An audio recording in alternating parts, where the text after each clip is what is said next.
Vamos a comenzar con La Cenicienta. Una película de 1950 y algo, la verdad no me acuerdo. 52 creo. Y pues bueno, así es. No enfoca esta cosa, dejen que enfoque.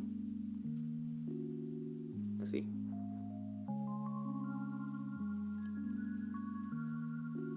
Viene así por detrás. Todas tienen material extra, como dice aquí. Y pues bueno, así es. Y el disco está sencillo. El disco es así, gris.